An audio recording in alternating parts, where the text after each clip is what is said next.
Welcome to the Jackie Jackson Show. I am so happy that you are here and you joined me today. Man, what is this show all about? That's the buzz and that's the word on the street. Well, I am an entrepreneur. And like you, many of you are aspiring entrepreneurs or business professionals. And the reason why I put this show together is so that I can highlight the wonderful factors surrounding business professionals and entrepreneurs, right? So this show is meant to inspire, empower, motivate, and educate you. I will be interviewing all types of guests, right? So I'll have community leaders, advisors, authors, musicians, you name it. Some millionaires and some people that are just starting out, okay? And they will be sharing their story with you, best practices with you, so that you can get all the information that is going to help you in your business. So thank you so much for taking the time to watch us, and I have a fantastic guest for you today. Have you ever sang in your bathroom? I don't know if you have or not, or if you would like to admit it, but I know that I have. I have sung in my bathroom and often wondered, I wonder if I could make it as a professional vocal artist. Maybe I can get my album recorded one day and be a big superstar. That's my magical dream. I don't know if it's gonna come to fruition, but my life is definitely not over yet. So maybe one day Jackie Jackson may have an album. But if you are an aspiring artist and you have a voice and you want to share it, the question is how? Well, my guest today, he's going to share with you the big question, how? Curtis, welcome to the show. Thank you so much. And thank you for having me, Jackie. I'm so excited to be with you today. Oh, I'm more excited because I need to understand if I'm going to have a chance at being a platinum recording artist or not. That's my goal. I totally understand. Awesome, awesome. Now, Curtis, I know that you are a vocal coach, vocal trainer, and you mentor and teach a lot of young professional artists that are interested in becoming bigger stars, right, from where they are right now. You are originally from Michigan. Ooh, ooh, Michigan. Yes. I'm originally from up north, too. Not Michigan. I'm from New York, but I know what it feels like to be cold. Yes. Yes. Definitely. And then you moved from Michigan and came to Orlando, and that's when the world of opportunity started and your business started flourishing. Is that right? That is correct. All right. I need you to tell me more about that. I would love to tell you more about that. So, as you stated, I am originally from Michigan and grew up there all of my life singing. My mother tells me I started singing at 3 years old, and so I've been doing this all of my life. And went to school for music education, taught in the public school for a few years, and but it was at 16 when I got my full passion and knew that I was supposed to be teaching music. Really? I actually started directing my church choir at 12 years old and became 12 years old directing the church choir. Telling grown folks what to do. Telling grown folks, kids, and at the time, everybody in the choir was older than me. Okay. And so we had a choir of about 50, and it was the, 50? Yeah. 50 people? In the church choir, about 50 people. And your leadership at 12? The youngest one in the choir. Wow. Yeah. That is phenomenal. Yes. That's actually very, very interesting that you mentioned that, because a lot of times when someone has a passion and a dream, it starts from very, very young. I mean, you feel it within yourself way before you can even verbalize exactly what you're feeling. Exactly. It is absolutely there. Yeah. And you also mentioned that you started singing at 3. Yes. Now, most people, at least I know, all the big stars, they always say, oh, I started singing, when I was 2, my first words were la la la la la, or something like that, and I just knew that I was going to be a big star. And I remember having a conversation with you another time, and you were sharing with me that even if you didn't start singing at an early age, you can still have a wonderful music career. Is that correct? Almost definitely. All right, now I'm gonna hold you to that. All right. All right, I'm gonna have you explain yourself, because you got some explaining to do, sir. You got some explaining to do. So we are going to take a quick commercial break, and when we return, you're gonna tell me how I didn't sing a lick of anything at the age of 3 like you did, and how I'm gonna be a big star. Awesome.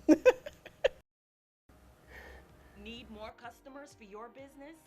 Create your own TV commercial. Advertise with us. We'll help you promote your product your service to your customers. A plan to fit every budget. Over 1.5 million household views. Increase your revenue and sales. Advertise with us today. Advertise at thejackyjackson.com.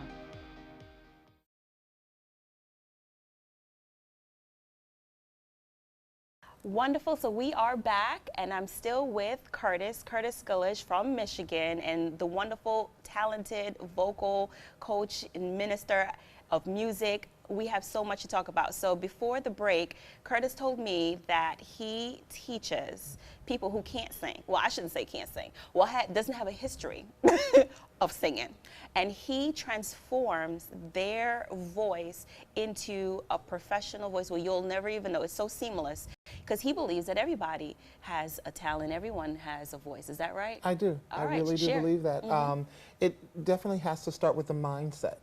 If you believe that you can do something, then there's an open opportunity for advancement. And so it does start with the mindset. And many of my clients that I work with, they may not be, super great singers, but they come and say, I want to do better. Yes. And I can honestly say every single one of my clients, there is advancement, there is growth, and there is success with their training because they're saying, I want to do better and I know that I can. Yes. And so with all of my singers, there's a process that we go through and training the ear so that they can hear the correct pitch and then how to shape the voice. And, there's a lot to the process. But if the mindset is there, there is so much that can be done. I have one student in particular that I'll ask him to sing something and he's matching pitch and he's getting the rhythm right and it's okay. And then I'll say, okay, listen, I need you to put character on this now. I need you to act it out. And immediately when I tell him to do that, it's phenomenal. I mean, you can feel the passion in his voice. You feel so much to it. And that's why I tell all of my students and even the new ones that I have, make an investment in yourself. Believe in yourself. And I say, even if you don't, I say, come sit with me. And do you believe, you mentioned 3 key things a moment ago. You said invest in yourself, right? And you have to have the mindset, Yes. and they also have to have the passion. Do you believe that those are the elements necessary to be successful as an entrepreneur in any business, whether it's singing or whether it's, acting or skydiving? It could be anything. I do believe that all the successful entrepreneurs that I have interviewed and have met with, that is like the common denominator that they all believe in, is that you need to have that passion, that focus, and that determination and the mindset, the willpower that this is what I want and I want to improve. So I'm going to source anyone who can help me improve upon my goals and my dream. Would you agree? Most definitely. They are core ingredients to being successful. The mindset has to at least be open enough to know that change is possible. And sometimes with the mindset to believe that great things can happen in your life, and even with the belief that I can do better, you still have to invest in yourself. You still have to seek out some resource that's going to help you advance in those areas that you're not quite, 100% in. And then sometimes I've had really phenomenal singers to come into my studio and say, I need some help. I'm stuck in this area. What can I do? What do I need to do? Which is part of the reason why the name of my business is Vocals by C Sharply. Yes. Okay. And so with the thought behind the C Sharply process, first of all, it was one of the first keys I learned how to play piano in. So C sharply is a key on the piano. C sharp. C sharp. C sharp. Okay. Is a key on the piano.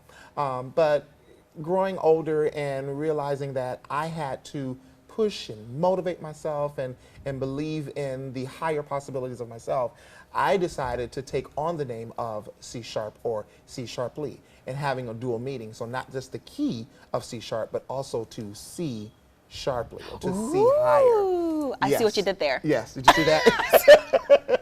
I see it now. Yeah.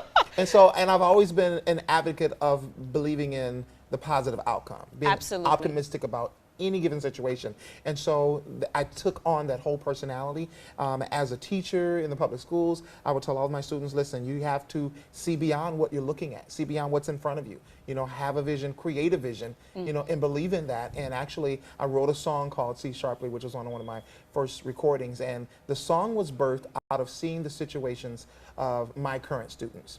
You know, I come from a very small town in Michigan, and low-income families, and sometimes it was very difficult to make it, to survive, or to get out of that. And I was always a believer that things can happen. You know, I come from a very small town, small home, and we didn't have a lot of money, but we believed that we could have the best. Absolutely, We believed it. that's what you have to believe. Yes. You believe that you are worth it, and investing in yourself is worth it. Definitely. Now, you mentioned a few things about mentors. Who was one of your first mentors? Oh, wow. Okay, you're going to take me back. I am going to take you back. I have a few very important mentors.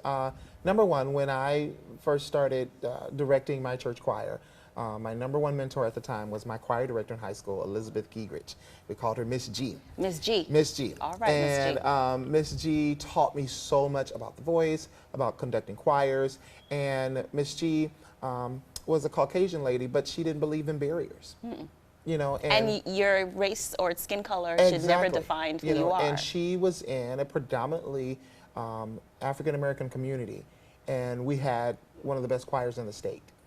You know, so we crossed all of that, and I just gained so much from her. And to actual, when I graduated, to actually come back to my alma mater and work with her as a co-worker, it was just phenomenal. So she was one of the first ones. And then, of course, I've had many spiritual leaders in my past. My Bishop Wells from Michigan, was just a phenomenal speaker in the Word, still is a phenomenal speaker in the Word, and taught me how to organize and keep things in order. All right, so that's another nugget right there. Yes, So keep far things we're talking in order. Keep things in order. Most definitely. So we're making lists. I Yes. hope everyone's paying attention because you are dropping knowledge right now. Awesome. All right. So the first one is, you know, like squashing your limiting beliefs and believing in yourself that you can do it in the first place. Yes. All right. Because without that, nothing else is going to happen Right. after that if you have to believe in yourself. Then you said you have to have a passion. You have Yes. to actually really want it, Definitely. right? So good, bad, or indifferent, even if you, for example, you said your voice, because we're talking about, you know, vocal and training, but say you were not born singing, right? You weren't like the Beyonce. Right. That's the first person Right. I can think of. Her name is in the dictionary now.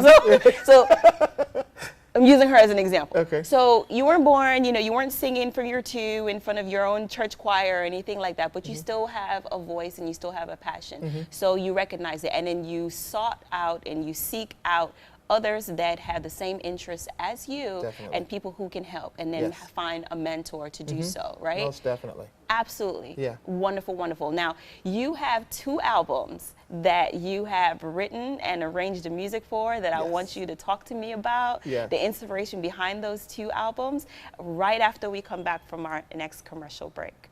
Thanks.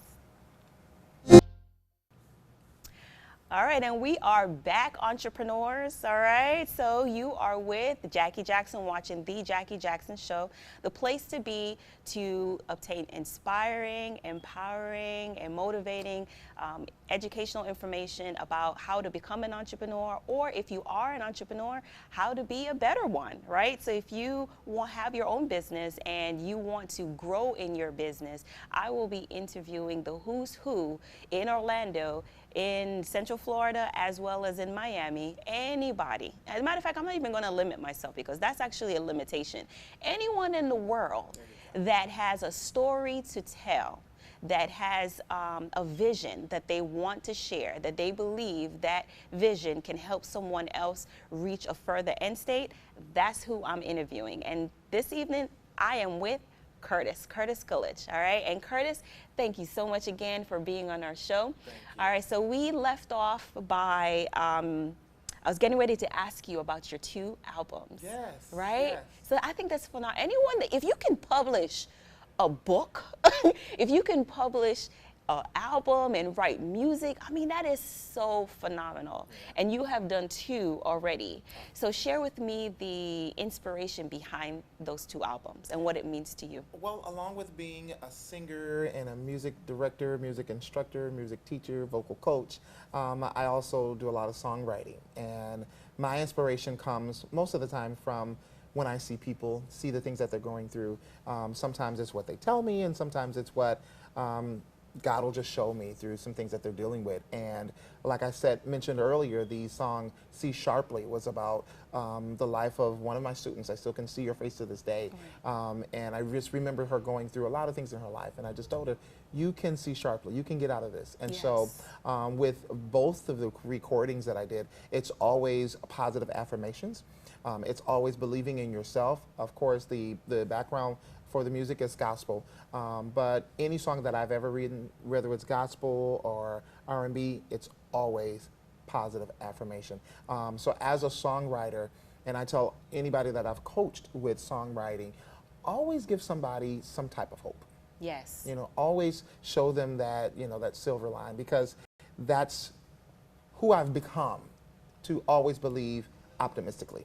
And there aren't any bad days unless you declare them. Yep. And you know, it's funny that you mentioned that is positive affirmations, because too often than not, we are bombarded as a society with so many different information portals coming our way, whether it's on the news or you're driving in your car and you listen to the radio, or you're on the internet, or you're browsing on your social media. There's all kinds of information that we're being exposed to. I call it like the hyper information age, right? Yeah. And some of that information is good, it's pertinent, you can apply it to your life, and others, it's actually negative, and you don't even know that you are ingesting that negativity into your core, into your being. And it's important to flush that out and remind yourself that life is good. Yes. Life is good every day. A day that you woke up and you were actually able to smell the roses. Yes. All right, and some of us can't smell it, I don't know. But if you woke up and you were able to have breath in your lungs and put your feet on the floor and walk and see and touch and smell, that's a good day. Yeah. It is a good day. One of the things that I've learned to do, I have a journal that was created by my now mentor and life coach, Dr. Stacia Pierce. And one of the things in the journal that we have to do every day is talk about what we're grateful for. Absolutely. And we have to write it down. Another thing that we do is we write down, you know, different affirmations and quotes that we hear throughout the day that will motivate us to do something else in our life, in our business, even in our interaction with other people. So this journal, it's phenomenal, again, by Stacia Pierce. But, and how simple is that? So simple that you can just write down what you're grateful for. And then remind yourself. One of the things I've learned how to do also is that when I journalize, I'm not going to journalize about the bad stuff. I'm going to journalize about the good stuff. I'm going to journalize about where I'm going and where I want to get to. And so what's written is real. Yes. So when I write out what I want to do, when I write out my affirmation and things that I plan to do, goals that I aspire to accomplish, then I can look back at that and say, you know what, I can do this. I do believe in this. And so it's important to invest in yourself so that you can get that resource that says, yes, you can do this, and this is the process it takes to do that. And what people don't realize a lot is affirmations goes both ways. Yes. So you have negative affirmations and you have positive affirmations. So if you're constantly writing down or thinking about, you know, things that you can't do, then that's your reality. Exactly. You created those images in your mind and in your world that you have limited yourself from accomplishing something, whatever that goal is. So if you say you can't, you know, there's certain words in my world that I have eliminated. I'm very cognizant of speaking them into the universe because I don't want them to attach to me. Right. Yes. So I am definitely, that's a tip I'm going to take away, is to begin to journal, because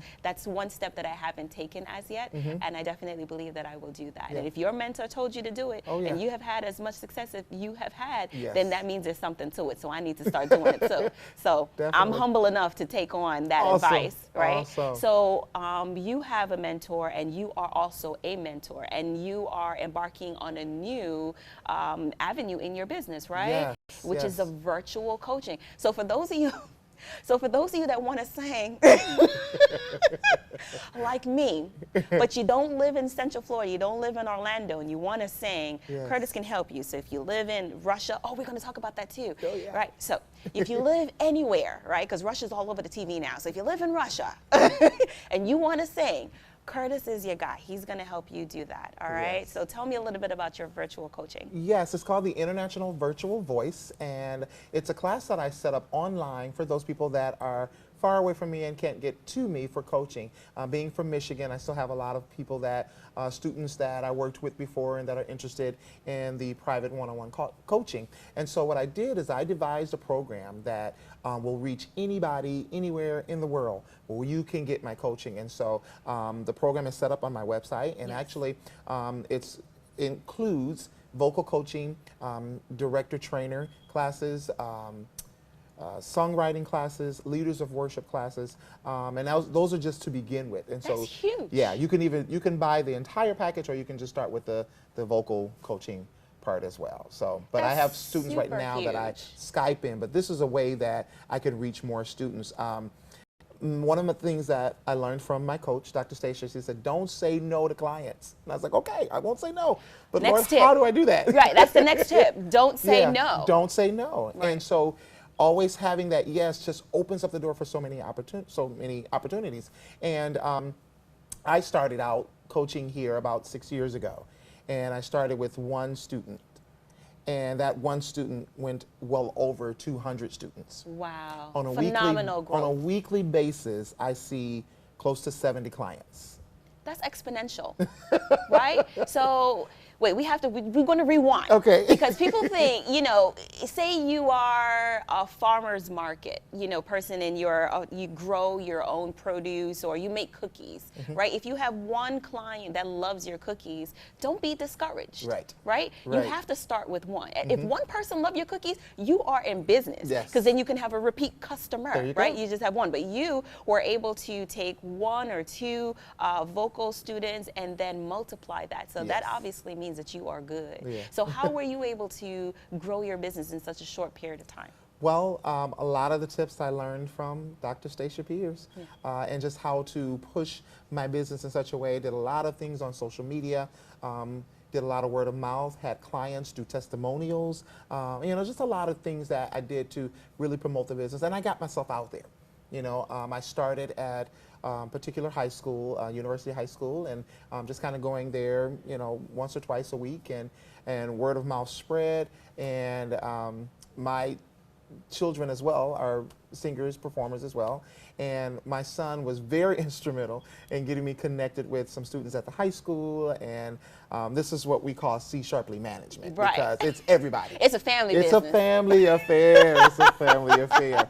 And so we all push to promote it and get it going. And now we're to the point almost every week I gain a new student.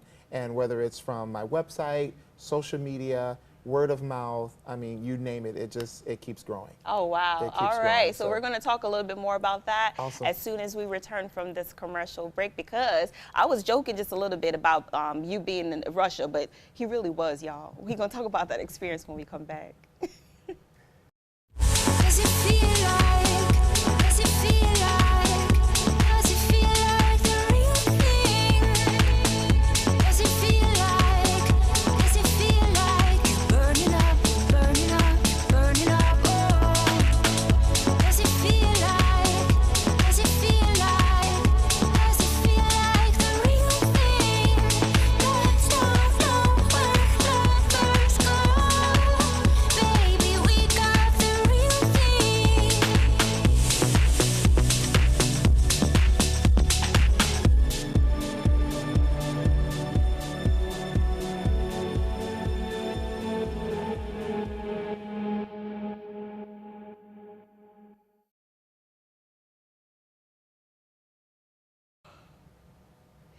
We're at the Jackie Jackson Show. All right, so that was.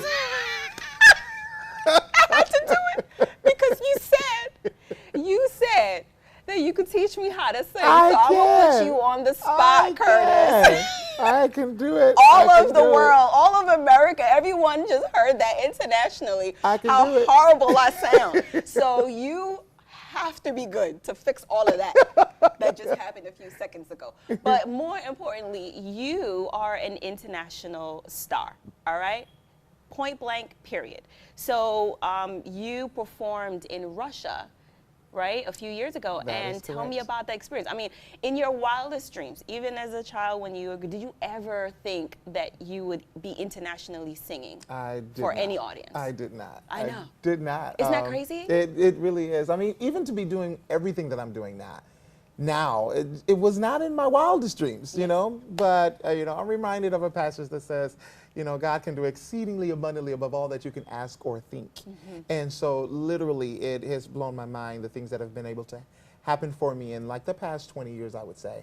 And yes, I was privileged to accompany my choir in college, and we toured Russia for 2 weeks. We sang in St. Petersburg and in Moscow.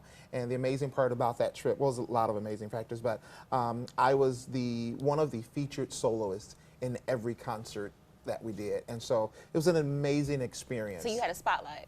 I had a spotlight. And it was funny because I wasn't used to the Russian culture. And so one of the things that they did at the end of a performance, they really liked it. Of course, everybody's going to applaud. Well, they started doing this applaud where everybody was clapping at the same beat at the same time. And I was about 60 feet away from my conductor and the rest of the choir. And so I was all alone. And then they started standing up out of the seat and I'm like, what is going on? But That's it was so just, different. Yeah. There was a way of appreciating what I did. I so see. it was a little fearful, but we learned a new culture. But keeping yourself open. Yes. And that was the other thing that I learned. And to just keep embracing your, new experiences. Embracing new experience and not being closed-minded and say, well, I don't do that, I don't do that. And that's another thing I had to change in my conversation. Instead of saying I don't do that, I'm open to, you know, possibilities. And that led. I like that. Yeah. I don't want to just go real fast over that. Okay. Open to possibilities. Open to possibilities. Open to possibilities. So, as an entrepreneur, a business professional, business owner, successful business owner, open to possibilities as well as never saying no. Exactly. Right? Yep. Would you say that that was a contributing factor to your growth? Oh, most definitely. One of the things that I've learned from my pastor, they said, well, Curtis always says yes. Not just saying yes to doing everything, but saying yes to possibilities. Saying yes to being available. Saying yes to advancement. Saying yes to success. Saying yes to trying. Saying yes to trying. Yes. Here's an opportunity. Real quick, in 2010, I wrote a lot of songs for my school choir and found out that President Barack Obama was about to visit a local high school to do a commencement address. Well, totally out of my city, but I knew the choir director at the time. And I said, hey, I got a song that I'd like to submit for your graduation, you know, for President Obama. He said, okay, well, we'll take a look at it. And they took a look at the song, and they were deciding between about 5 songs, and mine was one of the top 3. And then the principal came back, he said, you got to narrow this down, you can only do 1 song. And all of the students in the choir said, we want Curtis Gullich's song. And so, written in the history books of Kalamazoo Central High School is selection written by, and directed, I got a chance to direct, by Curtis Gullich, and actually, and right after that is the commencement address, President Barack Obama. So I stood in front of him and directed the choir. That but is a I great was story. open, and I pushed myself. I pushed myself for the opportunity. So one last thing, because we're wrapping up on our show and we have so much to talk about. I wish we had more time. Yes. But share with me 2 things that you would tell any young aspiring entrepreneur, whether they are a vocalist or whether they, for example, are baking cookies, you know, in their kitchen. What would you say they should focus on the most if they want to get to that next level? 2 things. In 15 seconds. In 15 seconds. 2 10. things that I would say. Number 1, see sharply. Believe in yourself. Always believe in the optimistic, and invest in yourself. Yes. Find a coach. Find a resource that can empower you to be the best you. Thank you. And that is the Jackie Jackson Show. Stay tuned for our next episodes next week, where we will have another guest that will share enlightening information that is bound to change your life.